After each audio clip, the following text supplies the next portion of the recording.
ये कहानी है सुभद्रा की। सुभद्रा गांव में रहती है और उसका बेटा अखिल शहर में। वो वहां एक मल्टीनेशनल कंपनी में जॉब करता है। सुभद्रा का बेटा अखिल अचानक से शहर से उससे मिलने गांव आया था। बेटे को देखकर वो बहुत खुश हुई और फिर से वही शिकायतें उसकी शुरू हो गई जो हर माँ की होती हैं। कैसी शक्ल बनाकर रखी है तूने, कितना दुबला हो गया रे तू। अरे खाना पीना ठीक से खाता नहीं है क्या? बहुत काम करवाते हैं क्या ऑफिस वाले? अरे माँ कहाँ दुबला हुआ हूँ, वैसा ही तो हूँ। पता नहीं हर माँ की आंख ऐसी क्यों होती है, उसे अपना बच्चा दुबला ही दिखता है। तुझसे तो बोलना ही बेकार है। सुन, तू हाथ मुंह धो ले, मैं तेरे लिए आलू के पराठे बनाकर लाती हूँ। सुभद्रा रसोई में जाने लगी तो अखिल ने अपनी माँ का हाथ पकड़कर उसे सोफे पर बिठा लिया और कहा, अरे माँ ये सब छोड़, मुझे तुमसे कुछ बहुत जरूरी बात करनी है। ये सुनकर सुभद्रा की आंखों में चमक आ गई और उसने खुश होकर उससे पूछा, क्या बात करनी है बेटा? शादी के बारे में? तू तैयार है? रुक, मैं तुझे कुछ दिखाती हूँ। सुभद्रा ने सोफे के पास रखे टेबल से कुछ लिफाफे निकाले और उससे लड़कियों की तस्वीर निकालकर अखिल को दिखाने लगी। बोल, कौन सी है तुझे पसंद? अखिल ने उन तस्वीरों को बेमन से देखा और माँ से कहा, माँ मुझे इनमें से कोई भी पसंद नहीं है। क्या बोल रहा है तू? सारी इतनी सुंदर हैं, पढ़ी लिखी भी हैं। तब अखिल ने अपनी माँ से जो बात कही उसे सुनकर उनके चेहरे पर चमक आ गई। अरे सच, तूने लड़की पसंद कर ली है? अरे कौन है वो? क्या नाम है उसका? कहाँ की है? अरे माँ एक साथ इतने सारे सवाल। ये कहकर अखिल ने अपना मोबाइल निकाला और उसकी गैलरी से आकांक्षा की तस्वीर निकाल कर दिखाई। उसे देखकर सुभद्रा बहुत खुश हुई। वाह, कितनी सुंदर है मेरी बहू। मैं बहुत खुश हूँ बेटा, बहुत खुश। अखिल और आकांक्षा की शादी हो गई। जब वो पहली बार उसे लेकर घर आया तो सुभद्रा द्वार पर उसकी आरती उतार रही थी, तो आकांक्षा को ये सब पसंद नहीं आ रहा था। आकांक्षा शहर में रहने वाली मॉडर्न ख्यालों की लड़की थी। उसने सुभद्रा से कहा, क्या मम्मी जी, अब ये सब कौन करता है? अरे क्यों नहीं करता, सभी करते हैं। लक्ष्मी हो तुम मेरे घर की, और लक्ष्मी का स्वागत तो ऐसे ही किया जाता है। सुभद्रा की बातों को सुनकर आकांक्षा ने अपना मुंह बना लिया। अखिल चाहता था कि आकांक्षा थोड़े दिन माँ के साथ रहे, क्योंकि उसकी कंपनी वाले उसे देश से बाहर भेजने वाले थे। आकांक्षा ने भी कभी गांव देखा नहीं था, इसलिए उसने अखिल की बात टाली भी नहीं। ठीक है बाबा, लेकिन जल्दी आ जाना, मैं यहाँ अकेले बोर हो जाऊंगी। अखिल शहर चला गया। एक दिन की बात है, सुबह का समय था। आकांक्षा अपने कमरे में सोई हुई थी। सुभद्रा घंटी बजाते हुए पूजा कर रही थी। घंटी की आवाज से आकांक्षा डिस्टर्ब हो रही थी। वो गुस्से में बाहर आई और सुभद्रा से कहा, क्या मम्मी जी, सुबह सुबह इतना शोर क्यों कर रही हैं आप? ऐसा नहीं कहते बहू, मैं पूजा कर रही हूँ और अब तो सुबह के 7 बज गए। 7 बज गए तो मैं क्या करूँ? मुझे आप जैसे गवारों की तरह जल्दी उठने की आदत नहीं है। चलिए अब बंद करिए ये सब और मुझे सोने दीजिए। सुभद्रा को अपनी बहू की बात बहुत बुरी लगी, लेकिन वो चुप रह गई और खुद को ही दोष देने लगी। मेरी ही गलती है। अरे वो शहर की है, वहाँ लोग देर से सोते हैं, देर से जागते हैं। मुझे इस बात का ख्याल रखना चाहिए। आकांक्षा ज्यादातर समय या सोकर बिताती या अपने दोस्तों से बात करके। वो सुभद्रा की कोई मदद नहीं करती। एक दिन वो फोन पर बातें कर रही थी और सुभद्रा अपने बैल को चारा दे रही थी, तो अचानक उसका बैल जोर से रंभाने लगा। अरे क्या हो गया, क्यों गुस्सा कर रहे है तू? मैं आ तो गई खाना देने। हाँ ठीक है, मैंने आज थोड़ी देर कर दी। अरे क्या करती, मेरे घुटनों में जोरों का दर्द जो था। बूढ़ी हो गई हूं ना मैं। उधर फोन पर बातें करती आकांक्षा की दोस्त ने बैल के रंभाने की आवाज सुनी तो उसने कहा, अरे क्या बात है आकांक्षा, तबेले में है क्या तू? ये पीछे से कैसी आवाज आ रही है? अरे गांव है ना ये, यहाँ तो गाय भैंस की आवाज आएगी ना, कोई डीजे तो बजेगा नहीं। अच्छा सुन, मैं तुझसे थोड़ी देर में बात करती हूँ। आकांक्षा ने फोन काटा और सीधे सुभद्रा के पास पहुंची। क्या मम्मी जी, आप लोगों को जरा भी तमीज नहीं है क्या? अरे मैं फोन पर बातें कर रही हूँ और आपका ये बैल शोर कर रहा है। अरे मेरी बेइज्जती होती है दोस्तों के सामने। आपको बड़ा मजा आता है ना मुझे तंग करने में। ये तुम कैसी बातें कर रही हो बहू?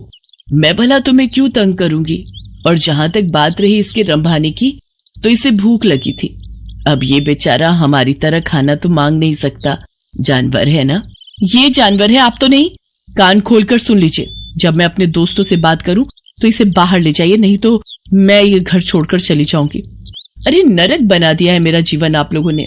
सुप्रिया फिर से खामोश रह गई। एक दिन जब वो गोबर से घर का आंगन लीप रही थी तो आकांक्षा फिर से नाक बंद करके तमतमाती हुई बाहर आई और गुस्से में सुप्रिया से कहा, क्या है मम्मी जी ये क्या है? पूरे घर में आपने बदबू फैला दी है। बहू गोबर है ये, पता है कितना पवित्र होता है, घर में कीटाणुओं को प्रवेश नहीं करने देता ये। अरे क्यों मेरे पीछे पड़ी हैं आप? नहीं चाहिए मुझे अपने घर में गोबर वोबर, जब मैं चली जाऊंगी तो करते रहना ये सब। बिल्कुल गवारों के बीच में छोड़कर गया ये अखिल। कंपनी वालों ने 2 महीने की ट्रेनिंग और बढ़ा दी उसकी। 2 महीने इस गांव को और झेलना पड़ेगा मुझे। सुप्रिया आकांक्षा की किसी बात का बुरा नहीं मानती, वो उसे बहुत प्यार करती थी। एक दिन की बात है, सुप्रिया ने आकांक्षा से कहा, बहू आज कुछ लोग तुम्हें देखने के लिए आ रहे हैं। वो क्या है ना कि ये लोग शादी में नहीं आ पाए थे। मुझे देखने? अरे मैं क्या कोई नुमाइश की चीज हूं जो मुझे देखने आ रहे हैं? सुनिए, उन लोगों को मना कर दीजिए, मुझे किसी से नहीं मिलना। आकांक्षा बार बार सुप्रिया का अपमान करती और बार बार उसे जली कटी सुनाती, लेकिन सुप्रिया अपनी बहू को कुछ नहीं कहती। उसे हमेशा यही लगता कि बहू शहर की है, वहां के तौर तरीके अलग होते हैं, उसे वो बदल नहीं सकती। एक बार की बात है, सुप्रिया कुछ दिनों से बहुत बीमार थी। उसका बुखार उतरने का नाम ही नहीं ले रहा था, लेकिन आकांक्षा को इन सब बातों से कोई फर्क नहीं पड़ता था। एक दिन आकांक्षा छत की बाउंड्री के पास खड़ी होकर अपने दोस्तों से बातें करते हुए और अपनी सास की शिकायत करके अभी फोन रखा ही था कि तभी न जाने कैसे उसका पैर फिसल गया और वो छत से नीचे गिर पड़ी। आह! आकांक्षा की आवाज सुनकर सुप्रिया भागी भागी बाहर आई। उसने देखा कि आकांक्षा जमीन पर गिरी तड़प रही है। बहू बहू, अरे ये कैसे हो गया? आकांक्षा लहूलुहान हो गई थी। गांव में अस्पताल 4 किलोमीटर दूर था। सुप्रिया को समझ नहीं आ रहा था कि वो क्या करे। तभी उसे अपने बैल के रंभाने की आवाज आई। सुप्रिया ने अपने बैलों को तुरंत बैलगाड़ी में जोड़ा और अपनी बहू को उसमें डाला और खुद ही बैलगाड़ी चलाकर अस्पताल की ओर जाने लगी। जल्दी चल और जल्दी चल, मेरी बहू को जल्दी से अस्पताल पहुंचाना है। दोनों बैल पूरी तेज गति से भागने लगे। कुछ देर बाद ही वे सभी अस्पताल पहुंच गए। आकांक्षा की गंभीर हालत देखकर डॉक्टर ने उसे तुरंत एडमिट कर दिया और उसका इलाज शुरू कर दिया। कुछ देर बाद डॉक्टर ऑपरेशन थिएटर से बाहर आए। अब आपकी बहू की हालत में सुधार है। अगर आपने उसे लाने में जरा भी देर की होती तो कुछ भी हो सकता था। जब तक आकांक्षा अस्पताल में रही, सुप्रिया न रात को सोती न दिन को। वो सारा समय उसके सिरहाने बैठी रही, उसकी किसी भी जरूरत को तुरंत पूरा करती। आकांक्षा को पता लग गया था कि सुप्रिया किन परिस्थितियों में और कैसे उसे अस्पताल लेकर आई थी। उसे अपनी हर पुरानी बात आज याद आ रही थी और उसे पश्चाताप हो रहा था। माँ जी, मुझे माफ कर दीजिए। मैंने आपके साथ कितना बुरा किया, क्या नहीं कहा आपको, लेकिन आपने मेरी जान बचाने के लिए क्या कुछ नहीं किया। मेरी गलतियों के लिए माफ कर दीजिए। अरे कोई गलती नहीं की तूने, तू ठीक हो गई बहू, बस मेरे लिए यही सबसे बड़ी बात है। तभी आकांक्षा को बैल के रंभाने की आवाज आई। वो उस आवाज को सुनी रही थी तभी। पता है तू यहाँ बीमार है तो मेरे दोनों बैलों ने भी खाना पीना छोड़ दिया है। वो अस्पताल के बाहर ही खड़े रहते हैं। सच कहूँ तो वो ना होते तो पता नहीं मैं तुम्हें कैसे अस्पताल लेकर आती। सुप्रिया की बातों को सुनकर आकांक्षा की आंखों से झरझर कर आंसू निकलने लगे। वो बाहर निकली और बैलों को गले लगाकर उनसे भी माफी मांगी। आकांक्षा बदल गई थी। उसे गांव अच्छा लगने लगा था और सुप्रिया में तो उसकी जान बसने लगी थी।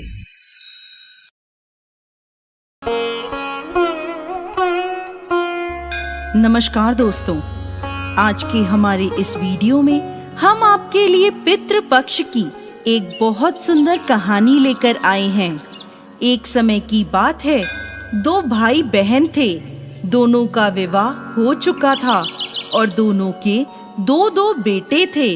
बहन विधवा हो चुकी थी और अपने भाई के घर में रहती थी। इस बात से उसकी भाभी बहुत नाराज रहती थी। ऐसे ही पितृपक्ष आया तो वह बोला, मैं पितरों के तर्पण और पिंडदान के लिए गंगा जी जा रहा हूँ। ऐसा कहकर वो गंगा जी के लिए चला गया। भाई के जाते ही भाभी ने बाहर खेत में ननद और उसके बच्चों के लिए झोपड़ी डलवा दी। अपने बच्चों के साथ वो झोपड़ी में रहने लगी। सुबह शाम भाई के घर जाकर घर का सारा काम कर आती थी। बदले में भाभी बचा कुचा उसे खाने को दे देती थी। जब भी वो भाभी के घर से आती तो आटा छानने वाला कपड़ा अपने साथ ले आती थी। घर आकर उस आटे में सने कपड़े को पानी में घोलकर चूल्हे पर चढ़ाकर पकाकर बच्चों को देती और कहती, खीर है, खा लो। ऐसे ही समय बीतने लगा। एक बार भाभी ने उसे वो कपड़ा ले जाते देख लिया तो बोली, बाई जी, आटा छानने का कपड़ा कहाँ ले जा रही हो? इसे यहीं छोड़कर जाया करो। उसने वैसे ही किया। उस दिन भाभी ने उसे बचा कुचा भोजन भी नहीं दिया और बोली, कल आपकी माँ का श्राद्ध है, बिना बुलाए तो आना मत। हाँ, आंगन में लगा ये पीपल का पेड़ अगर अपनी जगह से हिले तो आ जाना। ये सुनकर वो बहुत दुखी हुई और रोती रोती अपने घर चली गई। घर पहुंची तो बच्चे बोले, माँ, भूख लगी है, कुछ खाने को दो। वह बच्चों को बोली, बेटा, आज हम सब का उपवास है, भूखे ही सो जाओ। अगले दिन बच्चे बोले, माँ, मामी ने कहा था कि आज नानी का श्राद्ध है, तो चलो वहाँ चलते हैं। तो वह बोली, बेटा, मामी ने कहा था कि आंगन का पीपल का पेड़ अगर अपनी जगह से हिले तो आ जाना। तुम बताओ, कभी पेड़ हिलता है? पत्ते हिलते हैं, टहनियाँ हिलती हैं, कभी पेड़ को हिलते देखा है? उसने बच्चों को समझाया कि बिना बुलाए नहीं जाना चाहिए। शाम हुई तो उसके भतीजे आए और बोले, बुआ, माँ ने भोजन भेजा है। उसने देखा तो भोजन के नाम पर 2 सूखी रोटियों के ऊपर थोड़े से चावल रखे थे। यह देखकर उसे बहुत क्रोध आया और अपने बच्चों से बोली, इसे झोपड़ी के ऊपर फेंक दो। और वो भूखे ही अपने बच्चों को लेकर सो गई। सारी रात गंगा माँ को याद करती रही और बोली, हे माँ गंगा, मेरे भाई की रक्षा करना, वो हमारी रक्षा करेगा। अगले दिन भाभी आई और बोली, बाई जी, कल तुम्हारे पिता का श्राद्ध है, बिना बुलाए आना मत, लेकिन आंगन का पीपल का पेड़ हिले तो आ जाना। अगले दिन भी वो भाभी के घर भोजन के लिए नहीं गई। शाम को फिर उसके भतीजे आए और 2 सूखी रोटियां चावल के साथ दे गए। उसने फिर वह रोटी और चावल झोपड़ी के ऊपर फिकवा दिए और भूखी ही बच्चों को लेकर सो गई और सारी रात रोती रही, माँ गंगा से प्रार्थना करती रही। इसी तरह पितृपक्ष के 16 दिन बीत गए और उसका भाई वापस आया तो उसने देखा उसके घर के आंगन में कीचड़ ही कीचड़ भरा है। वो अपनी पत्नी से पूछने लगा, ये कैसा कीचड़ है? मेरी बहन और भांजे कहाँ हैं? तो उसकी पत्नी बोली, श्राद्ध के पूरे 16 दिनों तक मैंने तुम्हारी बहन और भांजों के पैर कच्चे दूध से धोए हैं, इसलिए यहाँ कीचड़ हो रहा है। तुम्हारे पीछे से मैंने उनकी खूब सेवा करी, खीर पूड़ी खिलाई, फिर भी वो मुझसे नाराज होकर खेत में झोपड़ी डालकर रह रही हैं। भाई खेत पर पहुंचा तो वह देखता है कि वहाँ कोई झोपड़ी नहीं थी, वहाँ एक आलीशान महल बना हुआ था, जिसके आंगन में उसके भतीजे खेल रहे थे। उसने जाकर अपनी बहन से कहा, बहन, ये सब क्या है? तब उसने अपने भाई को सारी बात बताई और बोली, भाई, जो तेरे आंगन में कीचड़ है वो कच्चे दूध से नहीं बल्कि भाभी के व्यवहार से, जो मैं दिन रात रोती थी, उन आंसुओं का कीचड़ है। माता पिता के श्राद्ध पर भाभी ने कहा, पीपल का पेड़ हिले तो आ जाना, बिना बुलाए मत आना। पीपल का पेड़ हिला नहीं तो हम गए नहीं। और शाम को उन्होंने 2 रोटी और चावल भिजवाए, जिसे गुस्से में मैंने झोपड़ी के ऊपर फेंक दिया। माता पिता के आशीर्वाद तेरे साथ और गंगा मैया की कृपा से ये सूखी रोटियां सोने में और चावल हीरे मोतियों में बदल गए, जिसके प्रभाव से ये सब हुआ है। भाई ने अपनी बहन से अपनी पत्नी की गलती की माफी मांगी और घर चलने को कहा। तब बहन बोली, भाई, गंगा मैया ने तेरी रक्षा करी, तू हमारी रक्षा करेगा, लेकिन अब हम यहीं रहेंगे। ये सुनकर भाई ने अपने माता पिता को याद किया और बोला, मेरे पितरों, जैसे मेरी बहन और भांजों की रक्षा करी, उनके दुख काटे, वैसे सबके काटना, सबकी रक्षा करना। कहानी को कहने वाले, सुनने वाले और हुंकार भरने वाले सब पर कृपा करना।